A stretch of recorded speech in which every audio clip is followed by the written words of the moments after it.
Hi, my name is Julie Scott.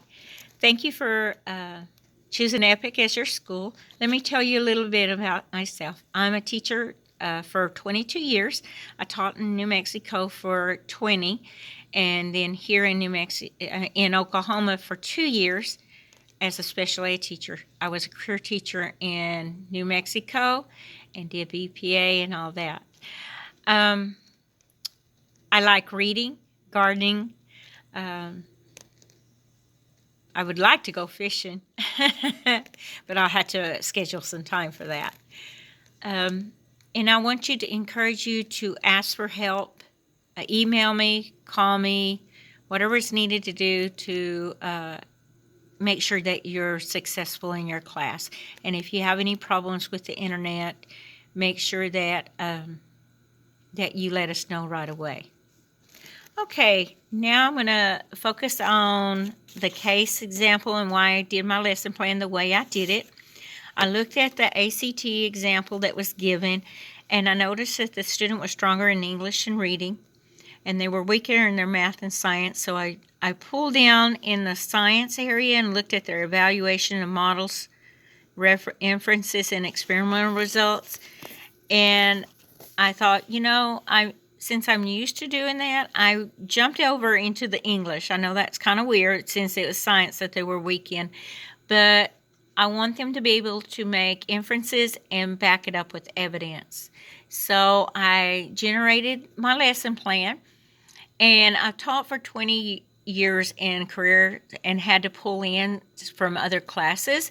So I use a lot of stuff that I've used before, and I also bought a lifetime subscription to education.com, and so I'll pull from those teachers too so that I'm not reinventing the wheel and I have more time helping the students rather than spending all the time writing a lesson plan.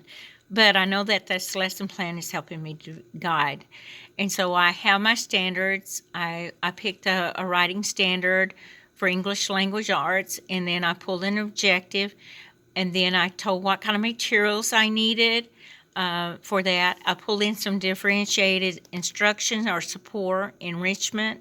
I didn't put a whole bunch of links in my lesson plan because I know that Study Island has a lot of links and Khan Academy has a lot of links, so I would want to go looking around and putting more in there. In my instructional sequence, I do some modeling.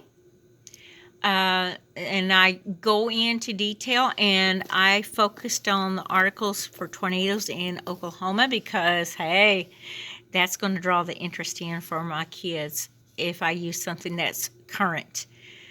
Then after we do that, I do some guided practice and especially use that I think because the text says so that they can look for the evidence and back up why they think something.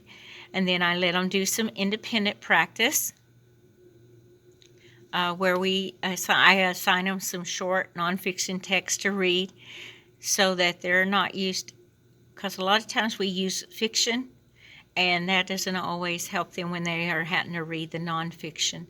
Then I set up an assessment that needs to be usually a short paragraph or something, and I have them use what they've already learned. Then I think it's very important for us to review and close. And why is it important to make the inferences that when we read? What strategies did we use to help us find that evidence and what was challenging? I want to know where the kids struggled or where they need help so I can do that. And then I found a really neat handout that I could give the students, and I could show them how to modify the handout for them. I do like the T model, but that one we can put on paper and stuff like that. So I hope that I didn't rush too much on this, because I know this is like my 6th time of doing it and I had to cut. I know I shouldn't have probably admitted that, but I did. I cut. Okay, thank you for your opportunity to allow me to say what I was doing in my lesson. I hope that you were able to see everything that I was doing, and I look forward to working with you.